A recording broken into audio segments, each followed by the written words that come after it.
Muita gente chegou no perfil agora, aqui umas semanas atrás, e aí eu vim me apresentar. Muita gente não me conhece, né? Então, eu sou Luana Schwartzfutter, sou professora de educação especial, neuropsicopedagoga, psicopedagoga e vim aqui contar um pouquinho da minha história. Tentar resumir ao máximo, né? Em 3 minutos é difícil. Bem, eu era uma criança chata. Fui uma criança muito chata. Era uma criança que não gostava de outras crianças, achava as outras crianças muito infantis, passava a maior parte dos meus recreios na educação infantil no colo das professoras, e foi assim que aos 5 anos uma professora descobriu que eu sabia ler e escrever. Eu tenho essa imagem muito nítida na minha cabeça. Ela com um caderno de planejamento, né, e eu sentada no colo dela, eu falei: você não deu isso aqui não, já criticando o planejamento da professora, olha só. E aí aos 5 anos eu já lia, já escrevi inclusive algumas poesias. Eu passei uma alfabetização onde eu estava meio chateada, porque eu já sabia ler e escrever, mas eu era obrigada a ficar ali naquela turma. E eu passei o período de vida escolar com várias dificuldades. Eu era uma criança muito crítica, então fazia perguntas que alguns adultos não compreendiam, viam às vezes como questionamento ou como uma aluna chata, né? Também não me relacionava muito com os meus amigos, não tinha grandes problemas, mas também não tinha grandes afinidades, né? Eu não tinha amizades com eles, assim. A gente conversava, mas não tinha aquela coisa de frequentar a casa do outro. Eu não conseguia manter uma relação de amizade. Não tinha papo em comum. Eu era uma criança realmente muito estranha, muito chata para aquela coisa. Meus assuntos de interesse também eram muito estranhos.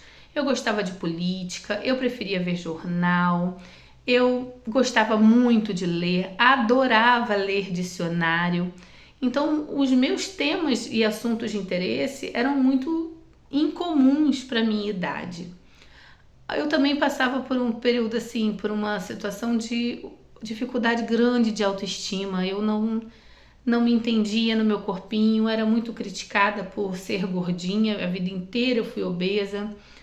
Passei por inúmeras dietas, inclusive calculava calorias e lia todas aquelas coisas de dieta. Então eu era uma criança muito diferente. E eu era uma criança que queria produzir, eu era uma criança que queria trabalhar, eu queria ter algum objetivo de vida, isso muito novinha. Então todas as vezes que minha mãe precisou, que meus pais precisaram trabalhar fora, por exemplo, vender salada de fruta, eu ia vender salada de fruta e já dava troco, muito novinha também. Minha avó tinha uma papelaria, eu ia sempre ajudar, porque eu queria produzir, eu queria trabalhar, eu queria a minha independência. Isso aos 9, 10 anos de idade, eu queria a minha independência, olha só. E eu era também uma criança que sofria muito, e sofria muito calada. Eu falava pouco com as pessoas sobre mim, falava muito sobre os assuntos que eu gostava, mas sobre mim e sobre os meus sofrimentos eu não conseguia. E eu escrevia, era a forma que eu me expressava, mas eu escrevia e não mostrava para ninguém, porque nunca estava bom. Passaram-se os anos, quando eu tinha 12 anos, naquele período de transição entre o 4º e o 5º ano, né, na época era 4ª e 5ª série, eu vi que os meus colegas tinham dificuldade em matemática. E aí eu comecei a dar aula particular. No começo eu dava aula para o meu primo, depois eu comecei a dar aula para um amigo do colega e o conhecido, e assim eu fui começando a dar aula particular. Dei aula particular basicamente a minha vida inteira, principalmente de matemática. Depois eu fui dando de outras disciplinas, mas eu comecei assim aos 12 anos de idade dando aula. Mas não queria ser professora, queria ser médica. Mas lá na 8ª série eu comecei a perceber que medicina não era para mim. Não era para mim em termos financeiros, em termos de apoio, suporte. E aí eu já estava como secretária de um curso de formação de professores e comecei a me interessar de verdade em fazer o curso normal.